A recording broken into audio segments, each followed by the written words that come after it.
Mais de 12 quilômetros de profundidade no interior da Terra, perfurado por mais de 25 anos e de repente selado. O que os soviéticos encontraram na perfuração mais profunda do mundo feita pelo homem? Por que interromperam o projeto e o que há por trás dos rumores de gritos vindos do inferno? Fiquem até o final, porque essa história é absolutamente fascinante. Vamos assistir às gravações originais. Sejam muito bem-vindos, pessoal.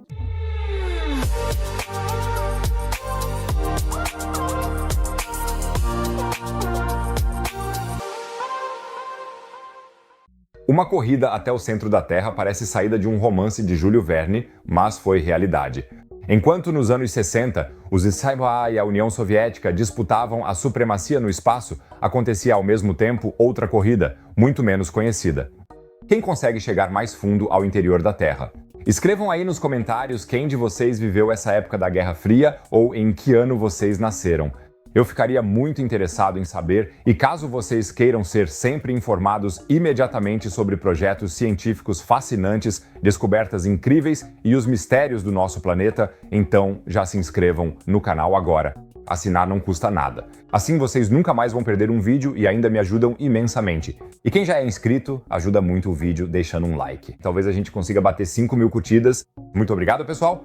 Então, agora vamos viajar até a Península de Kola, na Rússia, perto da fronteira com a Noruega e a Finlândia. Aqui, escondida entre placas de metal enferrujadas e madeira podre, hoje só se encontra uma tampa de poço discreta. Mas por baixo dela esconde-se algo grandioso, o Poço Kola, com 12.262 metros de profundidade, o buraco mais profundo já perfurado pelo homem na Terra. Para colocar isso em perspectiva, se empilhássemos o Monte Everest e o Monte Fuji um sobre o outro no solo, chegaríamos a uma profundidade semelhante à do Poço Kola. É nominalmente ainda mais profundo que a Fossa das Marianas, o ponto mais profundo dos nossos oceanos, e o diâmetro é de apenas 23 centímetros. Imaginem só, um buraco finíssimo que se estende por quilômetros adentro da Terra, como uma pequena picada de agulha na pele do nosso planeta.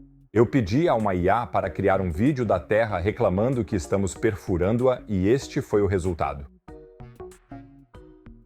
Isso dói mesmo, muito. Que porcaria é essa?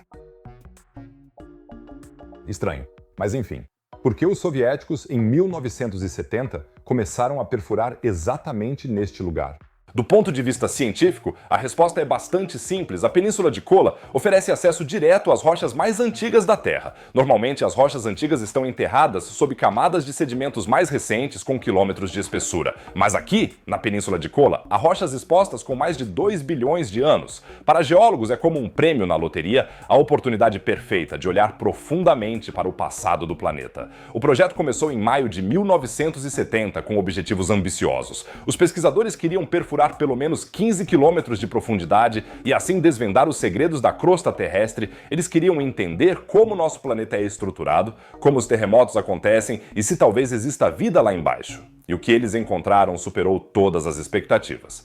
Os primeiros anos da perfuração correram tranquilamente. Em 1975, após 5 anos de perfuração, eles já haviam alcançado 7 quilômetros. Pode parecer lento, mas não se perfura aqui simplesmente como se fosse uma perfuração de petróleo. Não, os pesquisadores tiveram que coletar cuidadosamente amostras de rochas durante essa perfuração científica sem danificá-las. Esse processo é chamado de coring. Imaginem ter que retirar cilindros de rocha com centímetros de espessura de uma profundidade de 7 quilômetros com uma broca minúscula sem quebrá-los. É preciso muita paciência para isso, mas o esforço valeu a pena, pois o que os cientistas encontraram nessas profundezas derrubou algumas teorias anteriores. Primeiro, a transição esperada do granito para o basalto simplesmente não existia. Com base em medições sísmicas, os geólogos esperavam encontrar essa transição. A rocha se comportou de maneira totalmente diferente do esperado. Ainda mais surpreendente foi a segunda descoberta, água. Isso em profundidades de 6 a 7 quilômetros, onde não deveria haver água. Não apenas algumas gotas, mas verdadeiras fendas e fissuras na rocha que conduziam água. Os pesquisadores suspeitaram que a pressão extrema nessas profundidades tivesse extraído a água das estruturas cristalinas das rochas. O destaque absoluto ainda estava por vir: fósseis. A 7 quilômetros de profundidade, os cientistas encontraram fósseis microscópicos de organismos marinhos unicelulares, e esses pequenos seres eram antigos, tinham 2 bilhões de anos. Foram identificadas 24 espécies diferentes. E isso foi a prova de que, mesmo nessas profundezas extremas e sob essas condições, material biológico pode ser preservado por bilhões de anos. Quero dizer, imaginem só isso.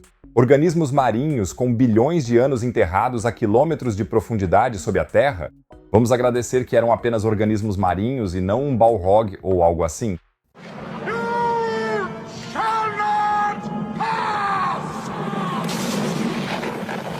Por mais empolgantes que fossem essas descobertas, o maior desafio ainda estava por vir para os engenheiros. Quanto mais fundo perfuravam, mais quente ficava. Muito mais quente do que o esperado. Até cerca de 3 quilômetros de profundidade, tudo estava de acordo com as previsões. Mas então algo estranho aconteceu.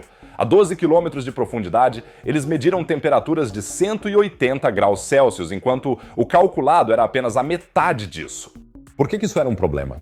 Em temperaturas assim, as rochas se comportam de maneira completamente diferente. Elas ficam mais macias, quase plásticas. Ao mesmo tempo, a densidade também aumenta. Para o equipamento de perfuração, isso foi uma catástrofe. As coroas de perfuração se desgastaram muito mais rápido e o próprio poço corria o risco constante de se fechar sob a enorme pressão. É como tentar manter um corredor aberto através de uma sopa de ervilha fervendo. Extremamente difícil, mas também saboroso. Eu gosto de sopa de ervilha. Em 1984, ocorreu a catástrofe. A 12 quilômetros de profundidade, a coluna de perfuração se rompeu. Mais de 5 quilômetros de hastes de perfuração tiveram que ser cortados e deixados nas profundezas. Os engenheiros não tiveram outra escolha a não ser recomeçar a 7 quilômetros e perfurar um chamado sidetrack. Praticamente uma segunda tentativa. 5 anos depois, em 1989, eles alcançaram a marca mágica de 12.262 metros. Até hoje, esse é o ponto mais profundo já perfurado, um recorde mundial absoluto. Mas a combinação de calor extremo, problemas técnicos e, sejamos honestos, dificuldades financeiras e políticas após o colapso da União Soviética tornaram impossível continuar a perfuração. Em 1992, os trabalhos foram interrompidos e em 2005, a instalação foi definitivamente selada. Hoje, só se vêem as ruínas e essa tampa enferrujada. Mas os conhecimentos científicos são valiosos. Tivemos que revisar completamente nossos modelos sobre a distribuição de temperatura no interior da Terra. Agora sabemos que a crosta terrestre é muito mais permeável do que pensávamos e aprendemos que, mesmo nos ambientes mais extremos, vestígios de vida podem ser preservados. Uma descoberta que também é extremamente importante para a busca de vida em outros planetas. Naturalmente permanece uma pergunta: até que profundidade poderíamos realmente perfurar se tivéssemos a tecnologia certa? Teoricamente, teríamos que perfurar cerca de 30 quilômetros através de toda a crosta terrestre para chegar ao manto da Terra. Esse seria o sonho de qualquer geocientista. Mas com as temperaturas que prevalecem lá, estimadas em 500 graus Celsius ou mais, precisaríamos de materiais e técnicas de perfuração totalmente novos. Atualmente está em andamento na China o projeto Shenditake-1, no deserto de Taklamakan, no qual um poço vertical atingiu 10.910 metros de profundidade e não só foram explorados depósitos de petróleo e gás, mas também foram investigadas estruturas geológicas específicas nas profundezas. O Iceland Deep Drilling Project, que perfura fontes geotérmicas de alta temperatura a mais de 4.000 metros de profundidade, também ainda está em andamento. Esses projetos mostram que a corrida para o fundo não acabou. Pelo contrário, cada nova perfuração não apenas nos aproxima do manto terrestre, mas também requer tecnologias que até agora pareciam ficção científica. Talvez um dia consigamos superar o recorde dos soviéticos. Talvez as gerações futuras riam dos nossos míseros 12 quilômetros. E o que há, afinal, com as afirmações de que os cientistas do Poço de Kola teriam ouvido gritos de almas perdidas vindos do inferno? O YouTube está cheio dessas afirmações e de supostas gravações como esta aqui.